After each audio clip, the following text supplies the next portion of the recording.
Here's what's cooking on the day's Sports Stove Local Hour. We're getting ready for homecoming, and we've got two great guests with us. The return of Rhino and Joshua Carter is going to join the show as well. That's what's cooking on the day's Sports Stove Local Hour. McKinney looks, steps into pocket, throws, open receiver, touchdown! Colonels, we're not done yet! Our identity is we're going to press for 40 minutes, we're going to play up-tempo, we're going to play with unbelievable passion, and then our brand is the most exciting 40 minutes in sports.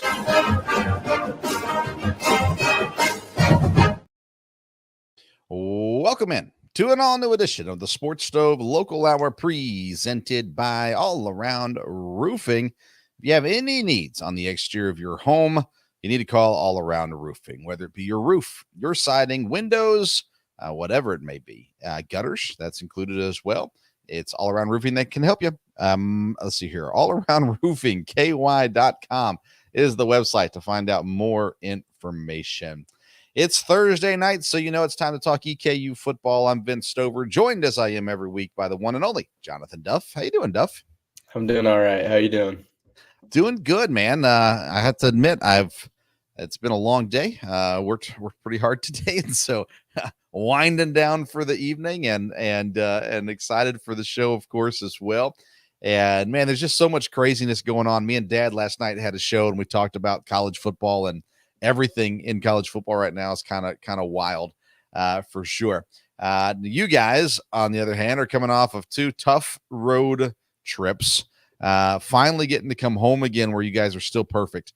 And then of course, homecoming week as well. So let's talk about Abilene Christian a little bit. 34-20 final score on Saturday down there at Texas. Real quick, before we talk about the game, I want to shout out the broadcast team for Abilene Christian. I watch, any of the road games on ESPN Plus, and the broadcasts so far have been really, really bad. But Abilene Christian, I thought they did a really good job. They were really solid, and they were relatively impartial. So I thought it was a fun game to listen to on their end of things too. So shout out to them. They did a great job. Of course, I could have listened to the radio with Greg Stoudemire also, but it doesn't line up timing-wise with the TV, and it's very frustrating. So anyways, who cares? All right. On your side of things, no driving up and down mountains, but still just a rough day on Saturday. Yeah, obviously not ideal. A lot of things that we're taking away from that game that we can learn from. A lot of things we need to do better as far as putting a complete game together and being consistent. I think that's the biggest thing. We've shown flashes here and there. Defense getting stops and turnovers, offense scoring in one play, and also sustaining long drives at times. So we just need to put the whole piece together. Special teams obviously need to go be special. And, that's really the big word that we've been focusing on is consistency.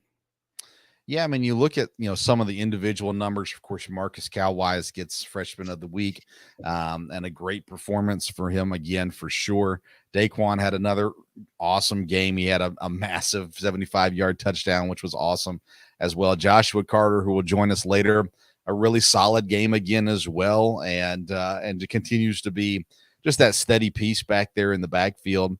And then you see again, with Matt, you see moments of really, really good stuff, and what's possible there, and some just unfortunate things as well. And so at the same time, though, it's got to be frustrating knowing that you guys really aren't that far away.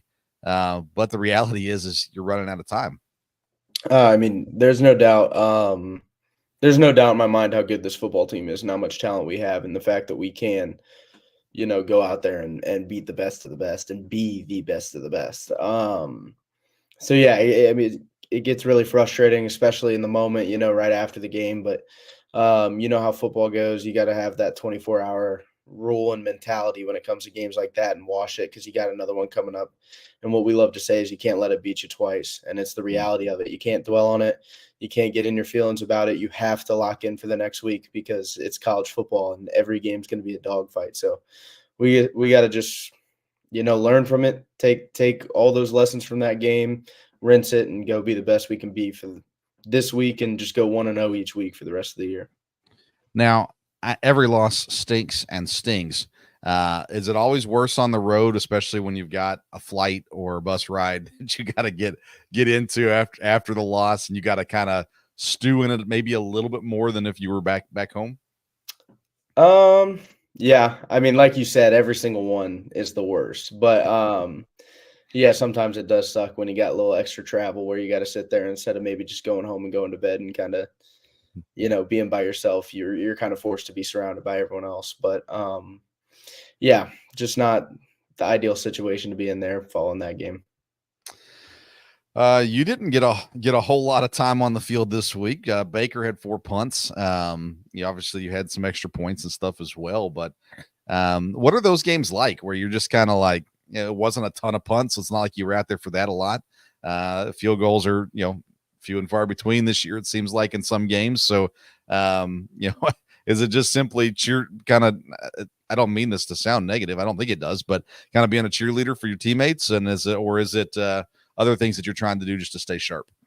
Yeah, so the one thing that I do always try to do, and I think I get better at, and it sounds funny to say get better at it, but I get better at as I get older, is like showing that support and enthusiasm from the sideline, especially in those road games where, we don't have a lot of family, and we had some family and friends, and it was incredible to have them down there in Texas, but you don't have a lot of people. So just making sure like offense is out there. Well, defense may be meeting with their coaches. So who do you have? You have the offensive backups, and then you got the specialists. And so just trying to be on the sideline, like showing encouragement and stuff like that. And same with the defense out there, third downs, just going crazy, trying to get some commotion over there, trying to get some juice out of them. But also, as far as when the offense is on the field, I always make sure to have a ball nearby and just kind of stay loose. And if I ever feel myself stiffening up, I got Quaid usually helps me out, or one of the punters just helping me to make sure I stay loose, because you never know when you're going to go into a situation. So like you said, in the first quarter, I had 3 punts, and then I ended with 4. You never know which way it's going to go. And so I'm always glad if I start the game off like that, and then it's done, that means our offense starts getting the ball moving, hopefully. So yeah, but just staying ready at any time. You guys, of course, will go back to Texas in 2 weeks against Tarleton, which is going to be a huge battle down there again. And Tarleton's a really good team again this year as well. Really, the rest of your schedule, you got Utah Tech this week, who I believe is yet to win a game, correct? I feel like that's correct. And then you've got Tarleton State, who's 3-0 in the conference, 6-1 on the year. Central Arkansas is 2-1 in the conference, 5-2 on the year. App State 2-2 in the conference, 3-4, very similar to you guys in a lot of ways, really. And then North Alabama, who to me is a little bit of a surprise, not complete surprise, but they've been really, really solid. They've had some big wins, 3-1 in the conference, 3-5 on the year as well. So it's not an easy path to get to end out this season, but you especially have one of those goals where is being undefeated at home is really right there for you guys to take. 100%. And I'm sure you've heard it all across the program. We've 3 printed goals, and number 1 is be undefeated in Roy Kidd Stadium, protect our house. Obviously it's so important to us. And so, yeah, obviously we're still good in that alley, and we still have all of our goals in front of us. Obviously some are a little less in our control, but we got to do what we can do to control, handle what we can control, and just keep going 1-0, like I said. But our conference is pretty loaded. Like you said, there's no cupcakes coming down the wire there, and I wouldn't want to have it any other way. That's why we joined this UAC, and, I battle tested every week. What more could you ask for in college football? I like it. I like it a lot. All right. Well, let's bring on some guests. So we're going to start off our show with a guy who's kind of new to the microphone. So we want to break him in easy. He doesn't have a lot of experience doing this kind of thing. I got to find the right buttons to push, though. My goodness, what's wrong with me? All right, here we go. He is the former co-host and still always welcome, of course, defensive tackle Ryan Jackson joins us. Rhino, you're muted, but welcome back. There you go. Welcome back to the show, man. How you doing? Doing all right. Good to see y'all. Good to see you. Yeah, I'll tell you what. It's been a while since we've chatted, and I feel like I don't know. I feel happy now that you're back. I see your face on social media and stuff like that as well. And I don't know if you guys saw this or not. And Gabe didn't respond to me, but Gabe Fletcher tweeted, Rhino's back, got to tune in. And I was just like, oh, not a fan of Duff, which he never responded to. So I'm not sure what's going on there, guys. But nonetheless, Ryan, welcome back, man. Good to have you back. And you've heard us talking. Obviously, the last 2 weeks were tough. How do you feel? And I have not listened to the press conference this week yet. I know you were on there talking, so I apologize if I repeat some questions. But what's your feeling on what's ahead here in the rest of the season? Yeah, season hasn't exactly gone storybook as we would want it, and the undefeated chariot going into the Roy Kidd Stadium, coming back. This team has been full of adversity, full of challenges, full of a lot of fun moments, though. I feel like our team is still one of the most closest groups that I've been a part of in my 5 years here at Eastern. No offense to any of the teams that we've had before, but it's the way our team continues to bounce back and continues to have great practices and continues to come out and work like we're not 0-2 or in the conference. Like, we haven't lost those last 2 games on the road. It has been a difficult journey and full of ups and downs, but one of my favorite quotes from my dad is adversity is going to happen and you just have to overcome it. And that's where we're in the mold right now. And no great team has ever been great without any type of adversity. I mean, you look at the Chiefs and most of these other Super Bowl teams never go into the Super Bowl undefeated. And that's kind of how I feel about our team and the way we kind of roll. We're that team that still gets back up, and you still have to give us a good fight, which we get everybody's best game and they're going to get ours. So me and Duff have talked about this, but Duff mentioned it earlier too about there's things that we can learn from this game and those kinds of things. Is it different for you guys that you're playing your last season as a college football athlete? Do you look at it now and go, yeah, there's a learning moment here, but let's learn a little quicker next time? Like, is there a change in mindset, how you're entering games after games because you're getting one step closer to that final moment in college? I wouldn't say my mindset has changed going into games, because I've always gone into a mindset where I feel like I want to dominate a game. But I guess all the games have meant a little bit more because you don't get those back. And I think that's probably the saddest part about having your final season. But I mean, it's probably one of the most exciting parts too, because that means you want to make the most out of every game and you want to get your very best play out of every game. So I wouldn't say mindsets have completely flipped, because it's the only goal is to win and do your best. But yeah, I guess it has been a little bit weird counting down instead of amping up for the next season. Yeah. I was talking with a broadcaster today who does high school football, and he was talking about a player who got his arm out of socket last week, and they just taped it up and he went back in. And he's a senior. He's like, this is it. In the next couple of weeks, he's done. He's not going to go on and play college football. And so he wants to go ahead and play it out, even if it's going to be a little painful for him, and stuff like that. And Ryan, I can't help but notice, it seems like most of the games that we see you down there having to get stretched out a little bit and stuff like that. Are you starting to feel your age a little bit? I guess, especially since I had a birthday last week, I guess it kind of does show my age a little bit more. But sometimes it's hot out there. I mean, you guys catch a cramp every now and then. Yeah, I wouldn't say it. I don't feel older, but I definitely go into practice a little bit more sore. I'm definitely in the training room a lot more than I was the previous 2 years. And Tana and Tim can attest to that. They see me all the time now. So, yeah, I guess it's more of you wanting to take care of your body more, because you know how much it really matters. And I feel like when you're a young guy, you don't really understand how longevity, and Coach Wells always says your best ability is availability. So it's more of wanting to take care of your body instead of like, man, you're getting old. But the aches and bruises have always been there. It's just when you were younger, the adrenaline would take over.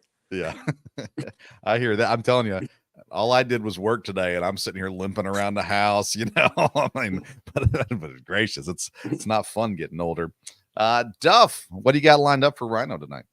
All right, role reverse. I get to ask you some questions. So, just everyone knows coming off this tough 2-game stand on the road, and we're going to fix things at home. What's the defense been? If you could name one thing without tipping the hand, what's something the defense has really been working on, learning off of those past 2 games? One thing we've had to do is try and stopping the run is a big factor, and especially like the weeks coming up. But staying low, I'll speak for the defensive line first. Staying low and being able to sit in double teams for a little bit longer, and especially shed and make plays in the backfield. Like, we need to start learning how to play more in other teams' backfields. But for the whole defense, it's the details. We don't make as many errors as we used to as a defense, but we need to stop making as many critical errors that cost us points and cost us the game. So kind of playing more logically and more aggressive is what I would say have been our main focuses on defense. That's good. Yeah, you talk about that playing in the backfield. You guys have 6 sacks, 21 tackles for loss as a team. And again, I've said it multiple times. I really do think the defense has played a lot better this year and a lot cleaner in a lot of ways. And every now and then there is that let up, and obviously it's a painful one oftentimes, which stinks. What is that, when you're talking about being in the backfield as a front 7, especially, like, and you got a lot of young guys playing behind you now at linebacker. Maddox isn't super old. Caden's been getting a bunch of snaps, or a lot more snaps as of late too. And of course, we've talked with all the linebackers, it seems like, at this point, but Braden's lining up now. He leads the team in tackles as well. So when you have those young guys behind you, plus some veteran guys on the outside, and then you guys on the line, what is that? Is there a challenge just amongst you guys as players that's saying, hey, we've got to, I got to get the sack. I can't let Gabe have more sacks than me. Those kinds of things where you're sitting there, what is it that's kind of that extra motivation? That's probably the wrong word for it, but let's get back there and let's go ahead and get a few more of these sacks and stops back there. I think that's when it comes to our room, our defensive line is one of the most competitive groups on the team. Like, most of the time you'll see us playing some type of dumb game all together, trying to compete with each other. So we're all still trying to catch Gabe on that one little sack. Man, you got it in Mississippi. But man, you got it. That's besides the point. When you have young guys in the backfield and people that just haven't had the same experience, it's more about building trust, and it's more about building camaraderie between the group to where we should be able to dominate up front, to where we can take some of the plays off those young guys.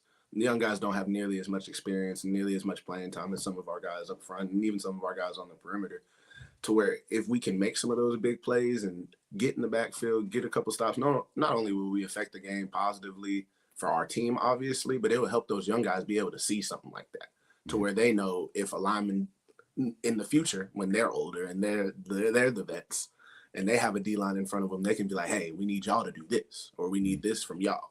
So it's kind of a flip rule for me, because I'm used to last year having like Logan Blake and Kyle Kelly, a bunch of older guys who could have told me what to do, to where now we kind of not drag them along, but those guys catch up, and those guys start to learn, and they start to see the stuff.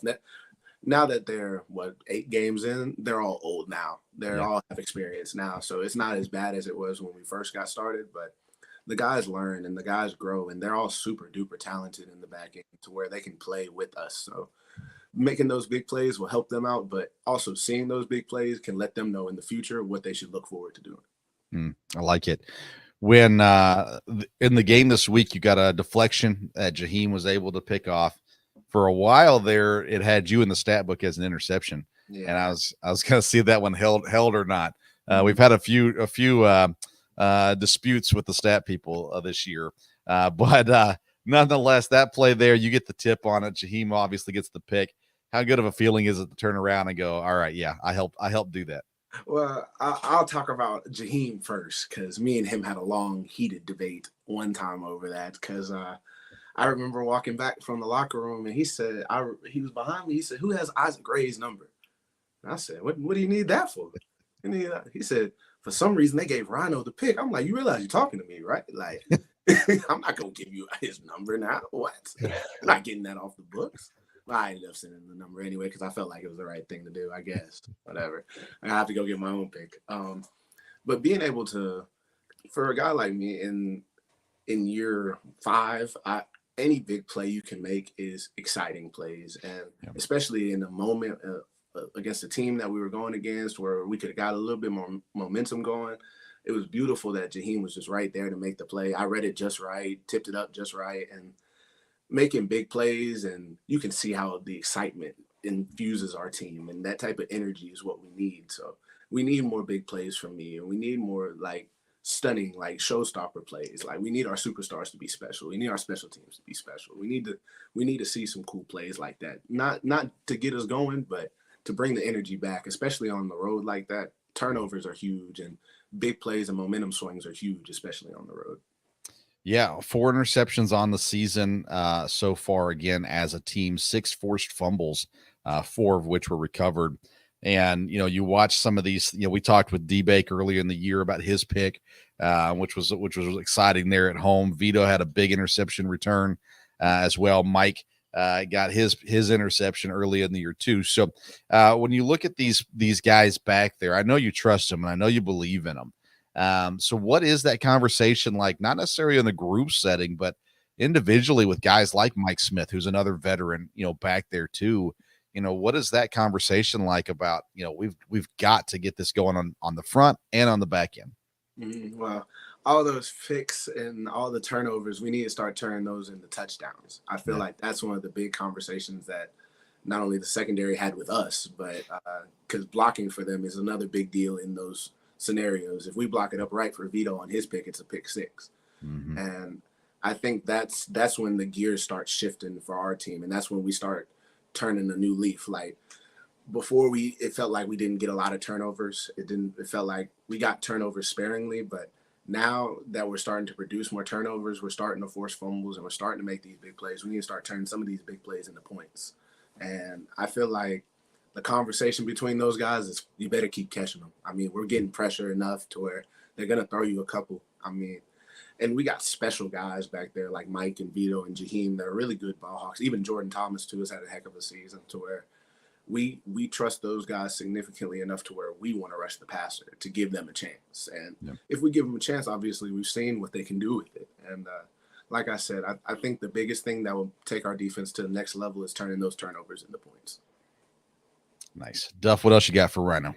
Yeah, I hope this makes you feel old with all this veteran talk, because I kind of feel it sometimes. But, I look at my career like individually, and I've played 40 whatever games, and each season sometimes I'll talk with the younger guys, right? Like I'm talking to Quaid and he's like, dang, like I never thought to have thought about that. And I'm like, well, I kind of learned that over the course of all these games and stuff like that. Is there, I looked it up. You've played 50 career games. I don't know if you know that, but you've hit 50 last week.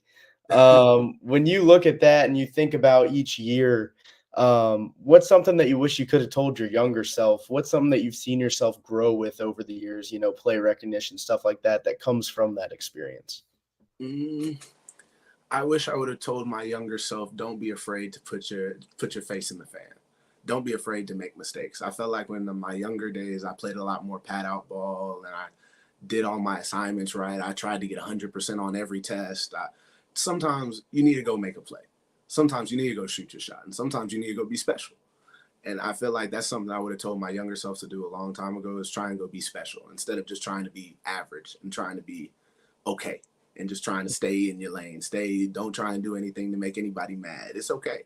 They're going to yell at you anyway. So you might as well go make a play. Yeah, that's good. For sure. I remember one practice I attended this summer, a guy got yelled at harder than I'd ever heard, and he's currently in the starting lineup. So you go out there, you do your thing, and you keep working, and we won't call him out on here, but I'm sitting there going, saw him in the starting lineup a couple of weeks ago. I thought, well, I'll be. How about that? So it works. Ryan, obviously you're very you're on the field a lot, even not just for defense, but special teams. And a couple of weeks ago, we talked with Pat about his 2-point assist, basically. But Jeremiah gets the catch. He gets the 2-point conversion on it. Do you ever sit there? I mean, you're like, all right, Coach Day, listen, I love Jeremiah, but come on, man. I've been here a few years longer than him. Every single time. Get the ball in my hands, man. It's every time. Somehow, some way, it always works out right before. it's either Thursday or Friday, right before I get my play, we scratch it, or somebody else gets in the position to run it. I mean, I talk to Coach Day all the time because he's one of my favorite coaches on the staff. Obviously, he's been here the whole time I've been here, and we have a mutual respect for each other. But a lot of people understand limitations in life, and one of my limitations might be speed every now and then. One of my other limitations, which will never get shown with Coach Day as the special teams coach, is catching. But I believe I could catch one easily. Jeremiah's was a layup. I mean, that was easy. Yeah. But Coach Day is awesome when it comes to coming up with all these little cool plays and all these little gadget plays we run on special teams. So before the end of the year, I will definitely keep chirping in his ear. I really need to get more in Coach Richmond's ear for offensive play, because that's more of a shoe-in than special teams. I mean, Duff. I mean, how many times do we score on the opening drive? We gotta get that more often before I can get a special teams play. No doubt. We were talking with Jeremiah last week or the week before, I guess it was last week, about, playing maybe some fullback, running back / fullback, lead the way, get one of those goal line carries and stuff like that too.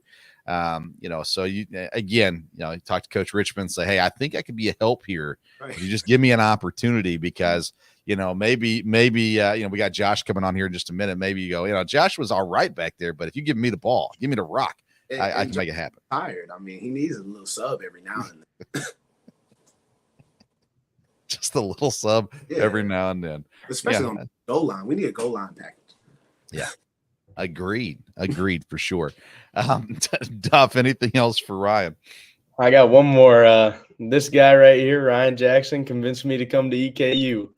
And I just want to ask, looking back 5 years later, what's the one thing, if you have to pick out of the many, that you're fondest about your time here in Richmond? Fondest of my time here in Richmond. Duff, that's a tough one. There's so many amazing memories that we've made here in Richmond. Richmond is such a special place with such special people. And this isn't just me talking. I've always said this about Richmond. It's one of the most special places in the world to me, because it gave me a second home. But I want to say one of the coolest moments that we've ever had was probably our first pool party at I think, is it Reba? Lake Reba? Lake Reba, yeah. That was one of the biggest team events we've ever had, to where everybody was out there, everybody was having fun, and it seemed like we were coming all on together. We even had, I think, a little fish fry that day. That was really good. Mm-hmm. If I had to say one of my favorite moments, that would probably be one of them. That's awesome. Yeah, that was a good time.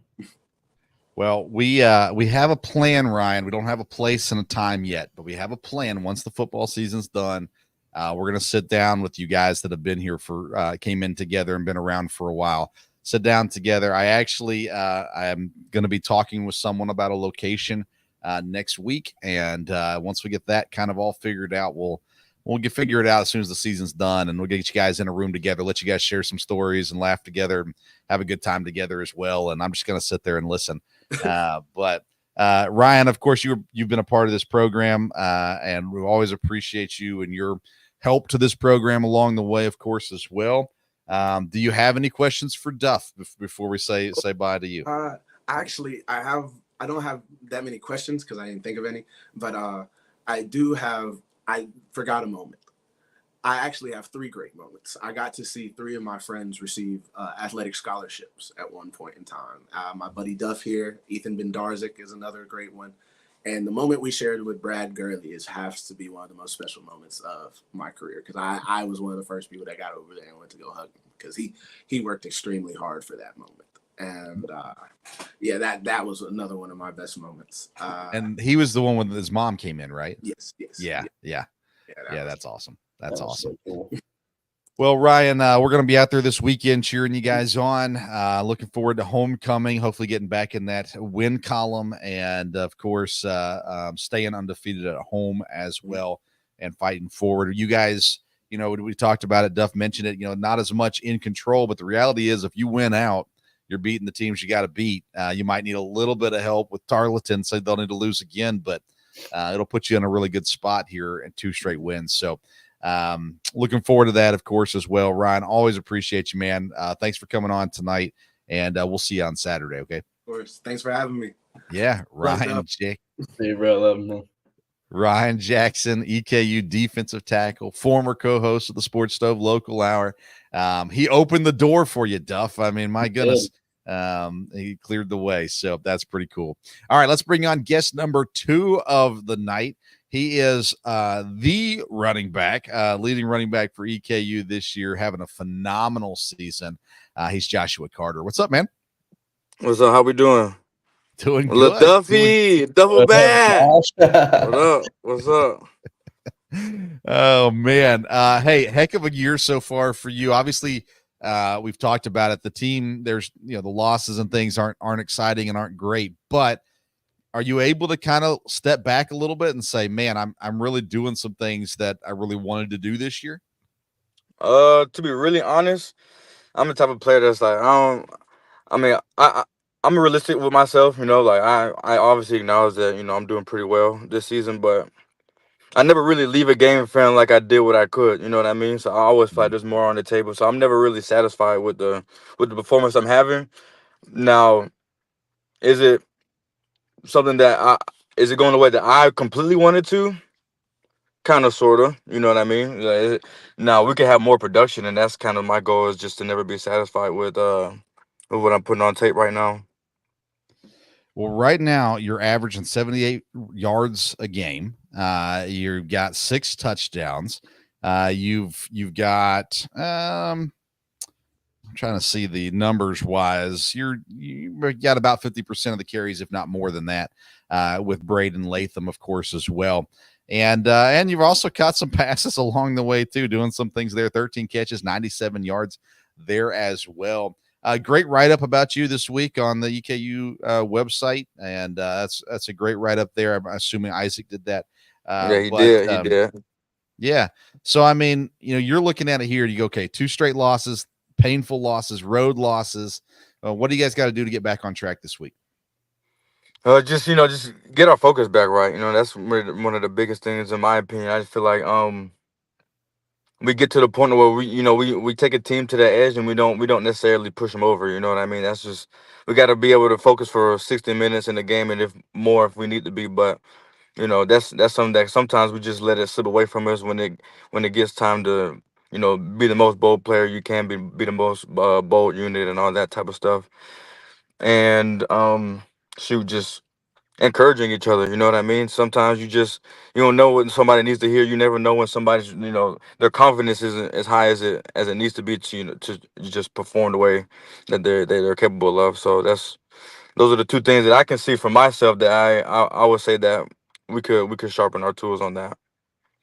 What have you seen from Braden Latham behind you, getting a little bit younger than you? Even Jalen Montgomery's got a few touches. Telly, when he's got in there, has looked really sharp too. When you look at the future for what's behind you at EKU, why should fans be excited about those guys? I'm not worried about the production as far as on the negative side, because I know we got a whole room of guys that can just ball whenever they get the opportunity to. So I would say to the EKU fans that just wait, that there's good production in the future. Again, like I was just saying, we have a room full of people that can make that big play if we need it. Now, having the opportunity to may not happen, but the capability and the ability to be able to step into those roles that they are capable of doing is definitely a possibility for sure. Yeah. Duff, what do you got for Josh? Yeah, Josh, I read that article. I don't know, what was that, yesterday or something. And Yeah, yeah, one thing I learned about you that I never knew is that you started out your career as a preferred walk-on, yeah. which I can relate to. Talk about kind of that grind, coming in with a chip on your shoulder as a preferred walk-on, and how that shaped you as a football player. Yeah. Coming out of high school, wasn't the most recruited guy. I had some offers on the table, but it weren't really schools that I could see myself going to, and just sticking it out all 4 years. Now, eventually, I never ended up sticking it out all 4 years anyway at the school that I went to. But um, yeah, it was a little bit of a chip on my shoulder. I wanted to stay close to home, and University of South Alabama provided me with the opportunity. I did have an offer from University of West Florida as well, but that's when I was in high school, coming out of high school, I'm so focused on, oh my gosh, D1, D1, D1. And that's something that if there was anything that I wouldn't necessarily take back, but take have a little bit more consideration for the fact that if you have the talent, if you're that type of caliber player, the scouts are gonna find you regardless. So now I will say I'm happy with the way everything ended up turning out because I went there as a preferred walk on as a linebacker actually. Well, I signed as an ATH, running back room was full, so they went ahead and put me in the linebacker room since I played both in high school. Um, new coaching staff came in. I was like, shoot, nobody knows anything yet. Would be the time to make a position change to running back because you don't see really any 5'9" linebackers in the NFL. That's always the end goal. So that's Right. something that I thought about heavily with my people, my family, my peers, my close ones, and I was like, shoot, new coaching staff, new playbook. Nobody really knows anybody. So if there's any more perfect time to make a move, it's this time right now. So yeah. Perfect I think it's time. interesting when you have these coaching changes. Duff went through it right away at college. We talked with Matthew Jackson about it before he got cut in Tennessee. It was a coaching change there for him this year, and he was excited about it. Honestly, they ended up signing other guys, and they ended up cutting those guys too. But Yeah. now he's playing in Jacksonville. But coaching changes are always an intriguing time, no doubt about that. Josh, you got last year you were a tandem with Braden, and then this year you're still somewhat of a tandem, but you're obviously the main guy. Is there a change in mindset at all with that, like even coming into the season or even throughout the season, that you said, now that I am the vet, I am the guy here, I maybe have to do more of this or less of something as well? Absolutely. Just it's a little bit more of I guess a little bit more pressure on yourself, but to me, I've always looked forward to having that type of pressure on me, just to be a guy that coaches and players on the team depend on just on a basis of he got the ability to score a touchdown for us. He got the ability to put points on the board or give us an explosive play whenever we need it. So that's always something that I've been looking forward to since I stepped on campus here, and I'm just happy now that I'm getting the opportunity to be the main horse as far as you know percentages and stuff like that is concerned. But I don't really feel too much pressure in the sense of that I just have to go make a play because I know Latham behind me, he can make an explosive play as well, and that kind of takes a little bit of weight off my shoulders because I know I have somebody else that can go in there and make a play as well. And now you've had two straight years where a guy in your room, the running back room, has been phenomenal at kick returns. You had Yeah. Braden last year, and now you got Jalen Montgomery, who's just been phenomenal returning the ball this year. Have you looked at him and said, okay, maybe we need to include him a little bit more? I know he's come in on some passing plays and things like that too, just to get him the ball in some space and let him do some stuff. Yeah, absolutely. We already knew what type of player he was when he came in here. When he first day he even stepped on campus, I introduced myself. We just ended up having a good relationship since then. And I actually got the chance to work out with him the day he got here. And I was able to see like how quick he was, how explosive he could be in all facets of the game. So that's something that wasn't really surprising to me, as far as what he's doing now. I knew he had the ability to do it since he stepped on the campus. So, you know, hopefully he does get the opportunity to, just put some more production on the offensive end because you can never have too many playmakers. You know what I mean? So if everybody's doing their job and everybody can make a play, they won't know who to game plan for. So that's something that I wish to see for him in his future as well. For sure. Duff, what else you got for Joshua? Yeah, coming from a family of running backs, how much have you learned from them, leaned on them, and do you still, call them and ask them and pass on wisdom with each other at this point in your career? Yeah, absolutely, man. I try to get in contact with everybody in my family at least once or twice a week. So I never go too much time without, just talking to them, picking, everybody in my family's brain, especially my brothers and my dad. Like they obviously, coming from, like you said, a family of running backs, they can all teach me different ways to play the game because they all have different styles. Um, that's something that's important to me because I'm interested. I'm always interested in learning about the game of football itself, and they're giving me great tools to just be the best version of myself that I can be. Because at the end of the day, I'm a mixture of all of them. You know what I mean? I've been watching them since I could even remember watching football. So it's interesting, just to be able to pick their brains a little bit and take lessons from them. Yeah. Is there somebody from outside your family that you've watched that you kind of model your style after?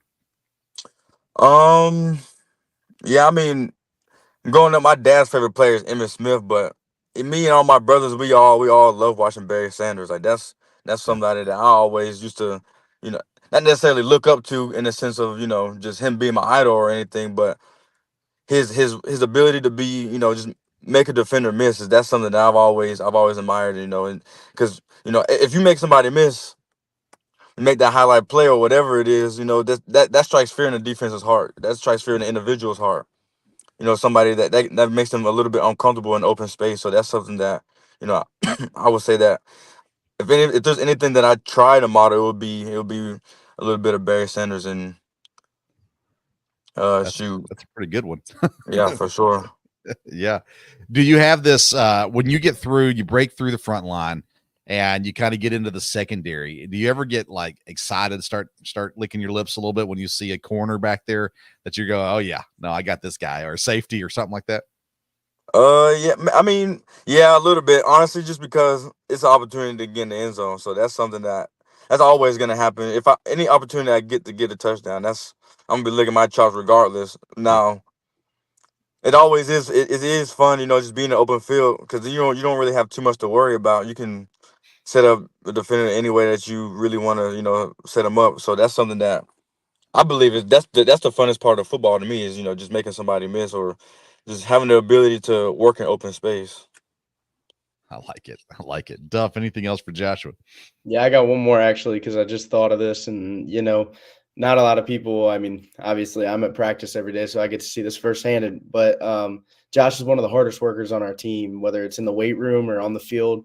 But also, Josh is really conscious and really consistent with his nutrition, your film study, stuff like that. Talk about those off the field factors, and what you kind of like, what kind of stock you put in them that help you on the field. Yeah, man, absolutely. I believe, and I'm a huge believer in nutrition. So I think it's important what you put in your body, and what you put in your body is gonna be able to fuel you. And if you're not putting the right stuff in your body, you're not gonna be able to perform well. And that's something that, as growing up, my dad's always tried to teach me because I mean, I grew up way overweight. I was very, very overweight. You know what I mean? I was pushing 205 pounds probably into my sixth grade year, seventh grade year. So, that bigging. So, going through that, that kind of taught me to just focus on your body a little bit more whenever you get older because one, you never know when it's gonna fail you. And Mm. so that's something that I'm very, very conscious of. And then, as far as film study is concerned, I love to study my opponents. Now obviously, definitely we're having meetings and stuff like that every day for 35, 45, maybe sometimes it goes up to an hour just watching, just practice film and opponent film. But it's also important that I watch it at home, just have my own type of breakdown on it. Because when we're in film, it's really more of, just hearing what from the coach's perspective, which is very, very important. Just you want to be able to run the system the way that they have an intended.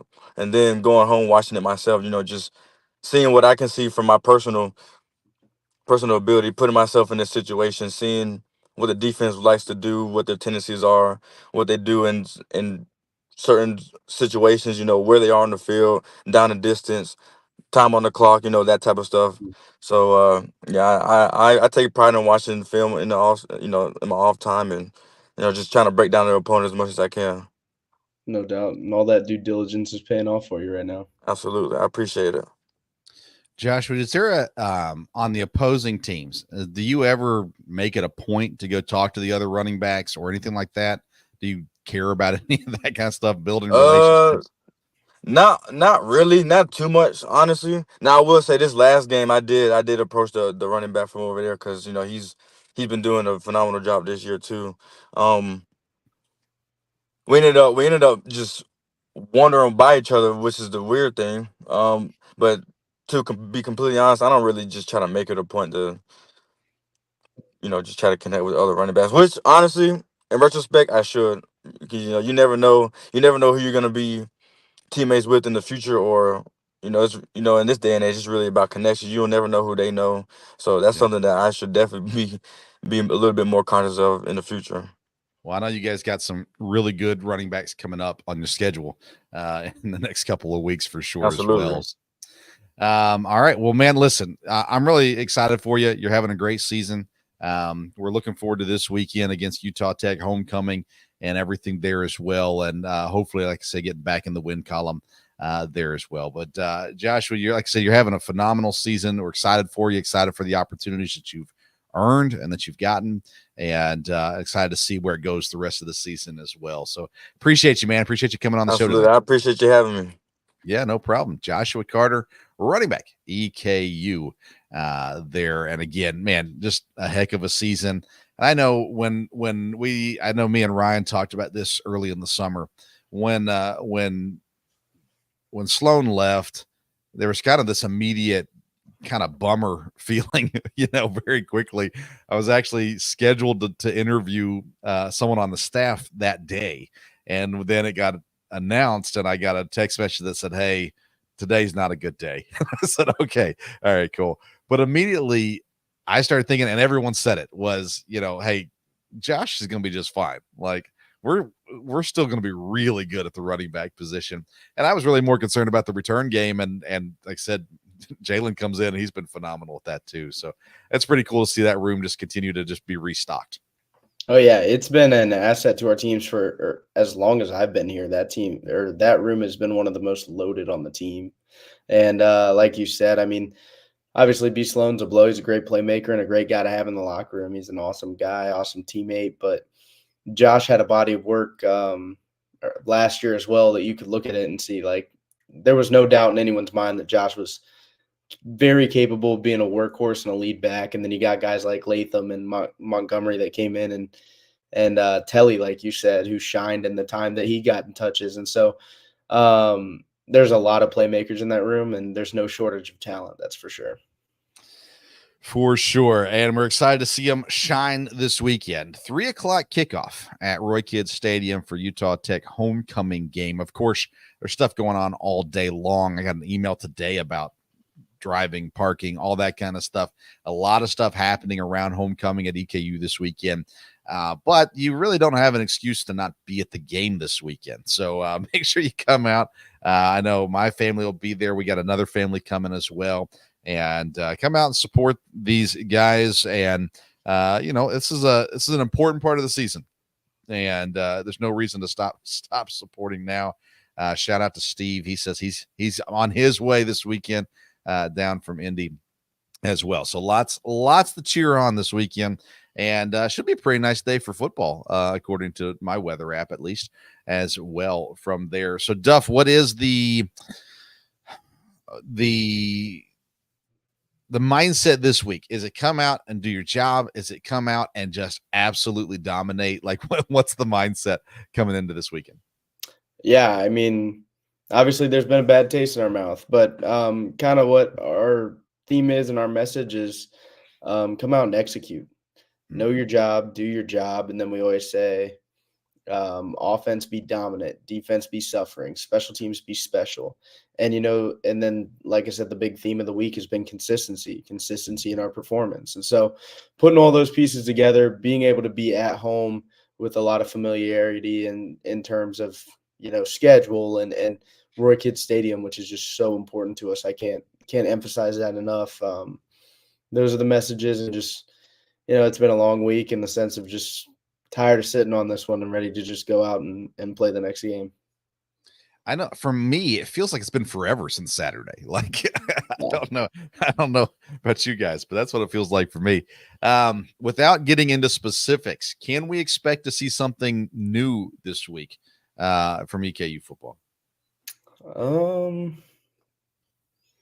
Yeah, I mean, I'd say there's always kind of new stuff in the game plan and new stuff from as far as you learned from past weeks, but a little wrinkle here or there, maybe. Yeah. I'm sure there'll be a few things that'll be different. Yeah.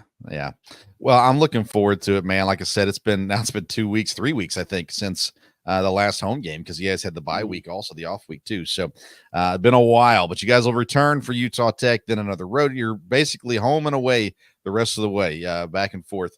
Although the trip to Austin P isn't that far, so that's nice. But nonetheless, we're wrapping it down, winding down the season. 5 games left in the regular season, and hopefully some more on after that as well. But we're excited about it. It's going to be a good weekend. All right. Anything else, Duff, that we didn't cover that you think we need to cover before we sign off today? Not off the top of my head. I can't say one funny tidbit actually that I thought of earlier when you were asking Rhino about that interception and he got credited with it. And I talked to Austin Welch, who obviously he transferred out and graduated from EKU last season, but he always gives me a call after our games and debriefs because he still follows along EKU everything. And so he had to miss the end of the game or whatever part where the interception happened. And he goes, I looked in the box score, saw Ryan Jackson had an interception, and I texted him after the game and said, happy birthday, congrats on the interception. And he told me he didn't have an interception. And so I just thought it was funny because apparently those stats deceived a lot of people. I didn't even see the stat myself, but that was very funny. But Rhino did step up and make a big play, and Jaheim had a great week last week. So just like he said, building on that with forcing turnovers with the defense and converting those into points, because you get a scoring defense, you get a dominant defense. And I'm not busted on Isaac for the stat stuff, by the way. I just want to make sure that's clear. I sit close to them during the home games up in the press box, and I know what goes into putting all those stats in and everything like that. It's a hard job, and there's a lot happening with it as well. So, but I remember, we talked with Mike earlier in the year, and he had that forced fumble that he didn't get credited for, and there was one other one too. But nonetheless, I thought it was funny because after the game was done, I went back and was just looking at the stats, and I was like, that says Rhino. I was like, I'm sure he'll take it, but yeah, he's just trying to get on pace with D-Bake now. That's right. Man, he's got to catch up to Gabe on sacks, got to catch up to D-Bake on picks. Man, Ryan's got his work cut out for him here moving forward for sure. EKU volleyball, they're rolling currently. They got four-match win streak as well, so they got good stuff going. Soccer's winding down. I know they're hosting Bellarmine tomorrow. And then, of course, the football game coming up this weekend, hosting Utah Tech as well. Basketball season's right around the corner. So I missed the local media day, and I hated that. But Coach Todd and Coach Hamilton got their stuff going, getting ready to get things rolling for basketball as well. So there's plenty of things ahead for sure. From there, I want to remind people, if you live in Central Kentucky, you've got an issue on the outside of your house. So roof, siding, gutters, windows, whatever it may be, all around roofing is here to help you out. And hey, they're a supporter of this show, so we appreciate that too. Visit allaroundroofingky.com for more information. Follow us on social media at Sports Stove on Twitter and on Instagram. We got some big stuff coming up going into the new year with some of the other shows that we do as well. So be following and paying attention to that as well. Come out this Saturday. Don't miss the game. You got no good reason to not be there. So, all right. Well, that's it for tonight. Thanks to Rhino for coming back on the show. Thanks to Joshua. He was a fun conversation. Also, thanks to Isaac for helping us out with those as well. And thanks to you, Duff, as always, for taking some time out for us each week as well. Thanks for tuning in to tonight's edition of the Sports Stove Local Hour. Until next time, we'll see you around the Sports Stove.